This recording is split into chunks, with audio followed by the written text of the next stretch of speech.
Hi, and welcome to the first episode of Sci-ROI Tales, a brand new avenue of Sci-ROI to feature STEM professionals to share their stories with our members. And we were starting our podcast journey with the first series of Sci-ROI Tales called Transition Stories. And today we have a very special person with us who have been an active member of Sci-ROI for more than 2 years. Our very own Dr. Avijit Banik, and he will be sharing his transition story and his recent experiences in Indian academia today. We will begin our podcast with a quick bio sketch of Dr. Bonik. So, Dr. Avijit Banik is an associate professor at GITAM University. He recently moved back to India in February of 2022. He is a cognitive neuroscientist with specialization in the field of Alzheimer's disease. Dr. Banik obtained his PhD from PGIMER Chandigarh in 2014 and then went on to receive his postdoctoral training from National University of Singapore and Emory University, Atlanta for more than 6 years. The key research question he focuses on is how neuroinflammatory pathways influence the Alzheimer's disease pathology and whether targeting one of those can reduce the associated pathophysiological burden of the disease. He has always been an inspirational trainer and team leader for his fellow colleagues and junior students in his lab. His postdoctoral employer at Emory University nominated him as a COVID 19 lab hero for sustaining essential research works during the pandemic. He has more than 25 peer reviewed publications on his name and is a fine blogger addressing different science and social causes. One of his articles was recently recognized as a top 50 ideas for Ideathon Vision 2040, an initiative by the Science, Technology and Innovation Policy STIP 2020 Secretariat. He has also been an active member of CIRA's leadership team since last 2 years, enabling Indian STEM diaspora to transition back to India.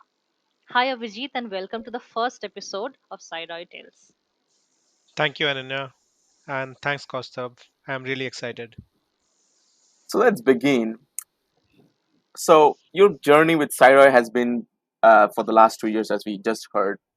So how was it? Were you part of the recruitment drive? And tell us about the process that goes inside this Cyroy recruitment drive. I was very much part of the first recruitment drive, in fact, which was virtual for the Sci-ROI, and eventually that only led me to this particular position where right now I am. And if I just try to brief about that entire procedure, it's like our entire team. Obviously, I was not part of this entire process, being an active participant for this particular event because of the conflict of interest. I was always kept aside, but anyway, I knew the process, like what was the backhand process. Initially, our entire team who worked on this recruitment drive, they reached out to the institutes, and they wanted all the institutes on board in a particular time frame. Then all the applications went out. Then we by online submitted our applications, being the participants in that drive. Further, the institutes, they have shortlisted it.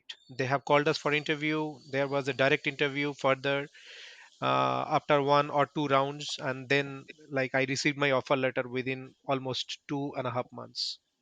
That sounds like quite a journey.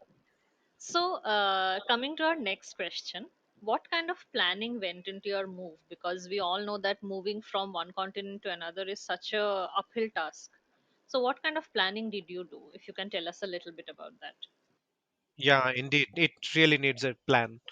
And I would say that because I understand it's really not a very easy decision to follow.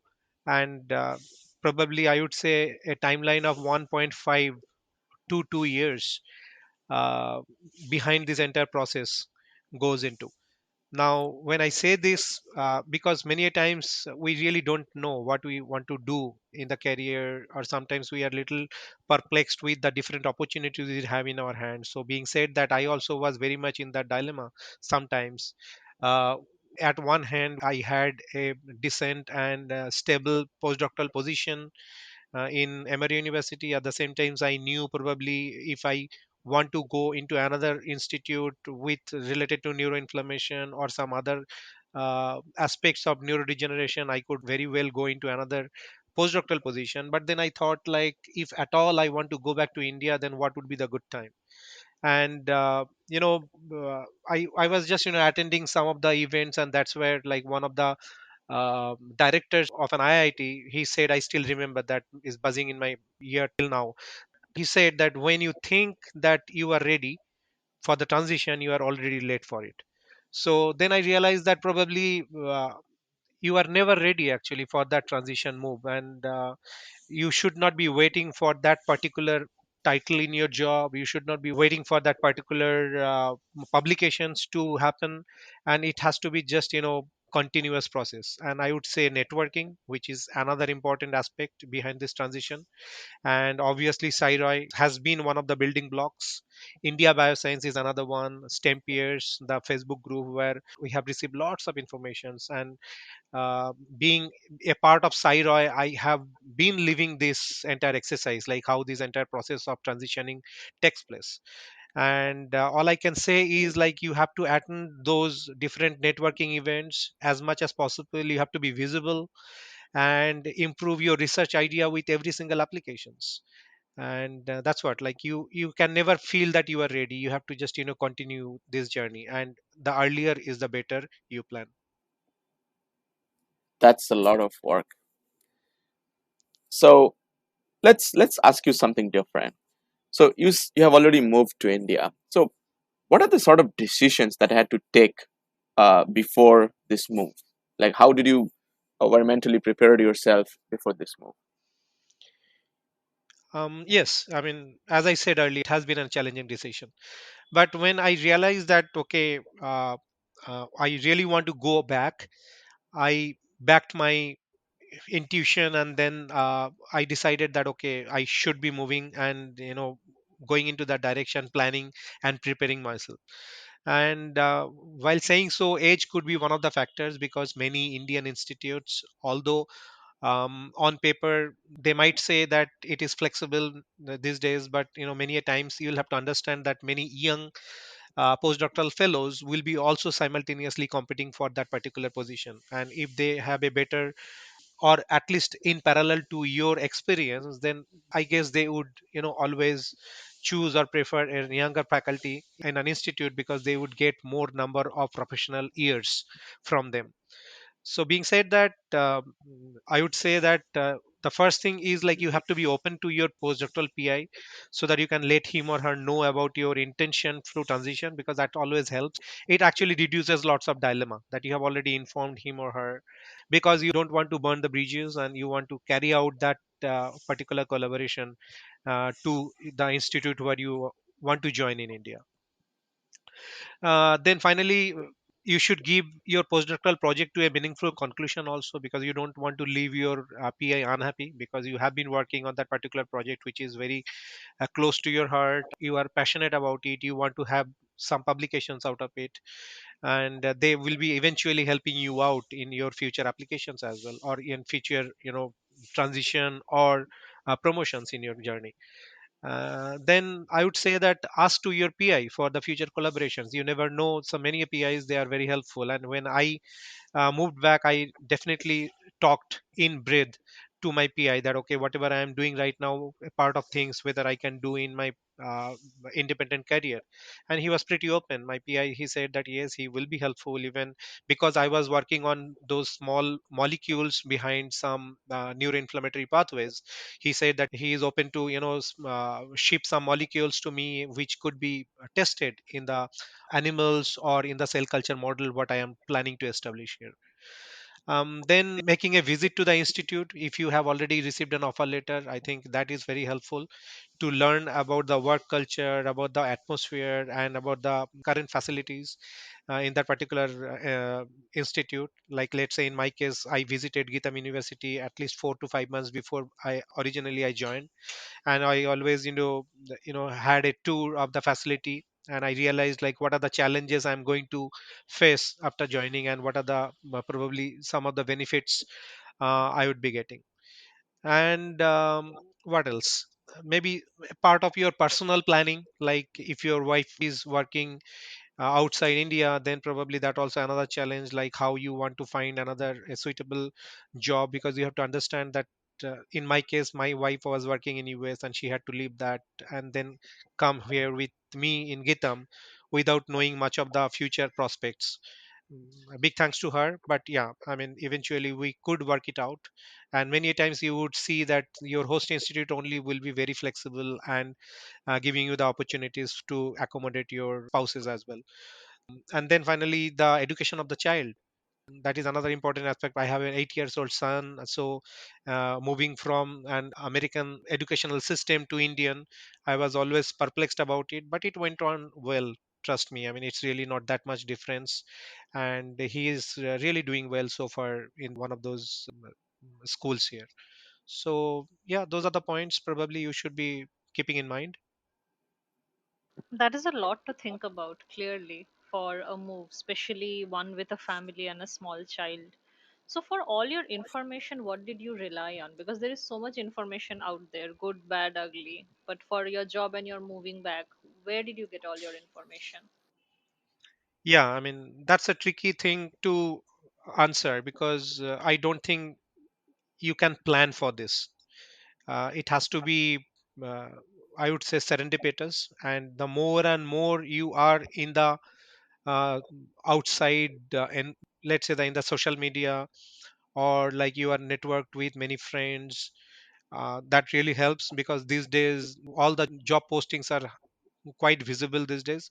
You just need to know where exactly to look for those informations, and in that case, Sci-ROI has been very helpful. And in fact, I was actually spearheading the social media team for Sci-ROI. So for the entire team, whatever information related to the job openings they are putting it across, it was actually coming to me first, and then I was spreading it across. Well, on the lighter note, I have never hidden any of those information thinking that could be very much useful for me, because that was a reason behind joining Sci-ROI. Because throughout the process, whatever we are doing, we thought like if those information can be spread across, many other uh, potential PIs would be helpful from those information. So that was really helpful. So I would say like Sci-ROI, then India Bioscience post, and even their postdoctoral meeting as well. Those are very well networked meetings where you can talk with the potential recruiters, like the independent PIs or the directors of the recruiting agency, recruiting bodies of different institutes also you can. And then obviously Sci-ROI recruitment drive. I cannot talk less about it. It's like it was very much there for me to take me forward in my journey. Well. That's a lot. And I think what you're kind of harping on is networking is the key. Absolutely. And so, just to follow on that, since you've already transitioned, how did you manage like closing out your shop in US, and how was the process? Like, what are the things that people need to keep in mind? Logistical issues, I meant, for this transition. If you could share that.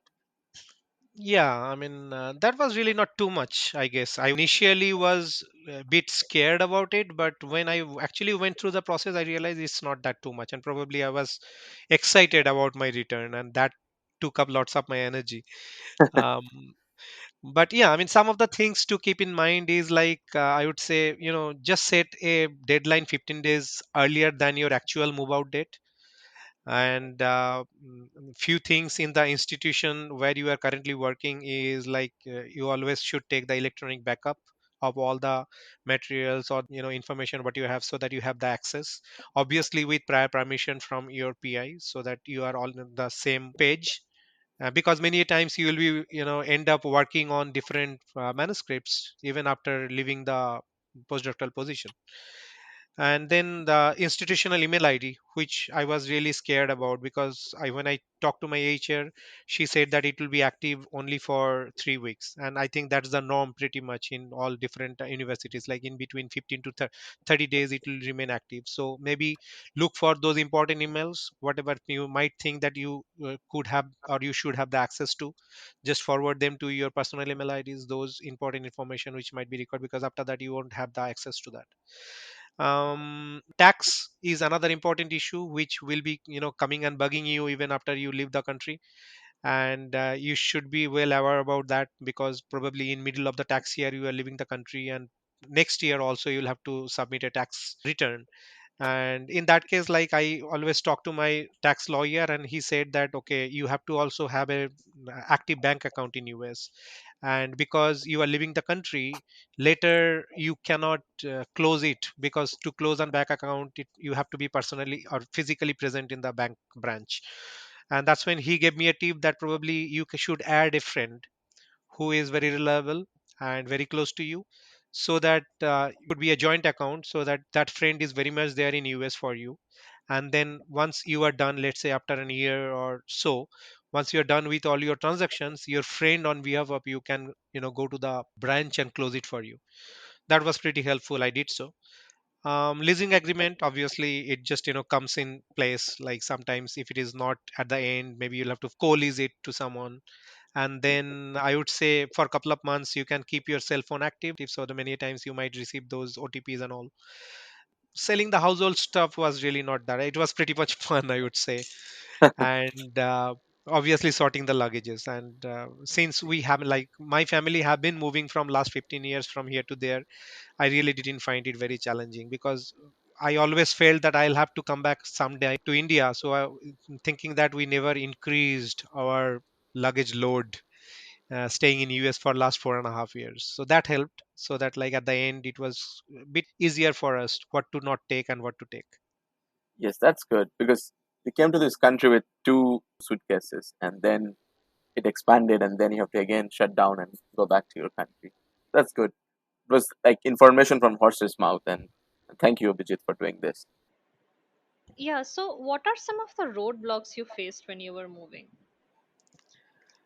Some of the roadblocks, I would say, as we keep on speaking in different webinars at Sci-ROI platforms only, that we still have to be a bit transparent, and little quicker in the response when you are dealing with these Indian institutes. It's evolving, I would say. It's probably not that bad like earlier, but still, I think that was one of the challenges I faced, like the non-transparency and slow responses from the institutes. I was a bit paranoid when many a times for 3 to 4 weeks I didn't get any response from GITAM management. So I was thinking, like, what's going on actually? Like, or maybe sometimes I was at the receiving end, that if I am keep on reminding them whether they should take that negatively, or like how should I deal with it. So that was a bit challenging for me. I still don't know like what could be the real answer, because this this management can vary from institute to institute, but overall I would say it's pretty much same, because not only at Gitam I have applied for so many other different institutes, and it has been the similar way. So that anxiety always, very much present. Hardness in dealing with the management for the seed grants and lab space. Like, let's say I am around 3 months here in Gitam, and I actually didn't get any lab space yet. And probably being in a private institutes, we need to inform them, or maybe motivate the management further, that how important to have a lab space for a newly recruited faculty. Probably they feel so far that okay, if you have a grant from the funding agencies, or in a handsome amount from the funding agencies, that's when probably they would consider you for the lab space. But I'm sure things will be changing with more and more faculties will be joining these institutes.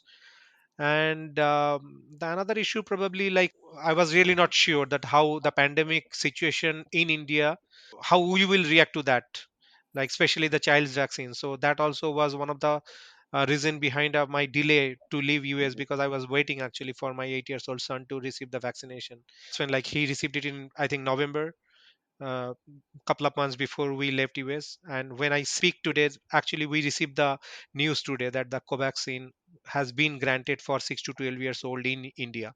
So there is always a lag, and I was really not sure. So I thought, like, maybe if we can receive that vaccine from US for my son, that would get little upper hand, and that helped. That's awesome. And you had really planned it out before.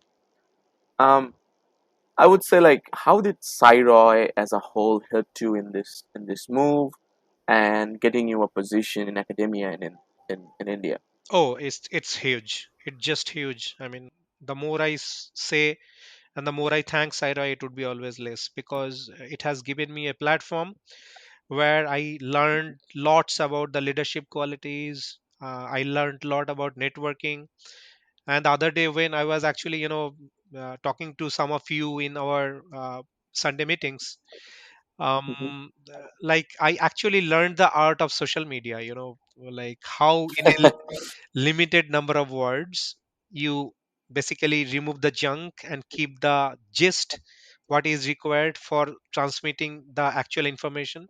It really helped because I was heading that team and I learned a lot about that, and that actually helped in my personal networking also, like when I am reaching out what to speak or what to write to them. That really helped. Presentation skill was one because we have been moderating many different live events, talking to many different directors and funding agencies, and that really helped me. And also it helped me to network with those big shots. And I'm sure eventually in our long run in the academics here in India, it's going to be beneficial. And obviously there are lots of opportunities what Sci-ROI has provided through those different webinars, then job postings in their websites, and also obviously the virtual recruitment drive. That's where I actually cracked the interview and got this position at GitHub. So overall, I would say Sci-ROI has been a spearhead in my transition. That's great to hear from you, Abhijit, and we thank you for doing this with us. Yeah, thank you for joining us on our very first episode. Thank you. Thanks, and I hope I continue my journey with Sci-ROI and learn more. And I hope this podcast series also grows further. Thank you all. Yes, and we wish you all the best in your future endeavors. And thank you for listening today. Yeah, on that note, we would like to sign off. We hope you come back for our episodes every month. And if you have any suggestions, please leave a comment or a DM on social media. Follow us on our Twitter, Facebook, and Instagram.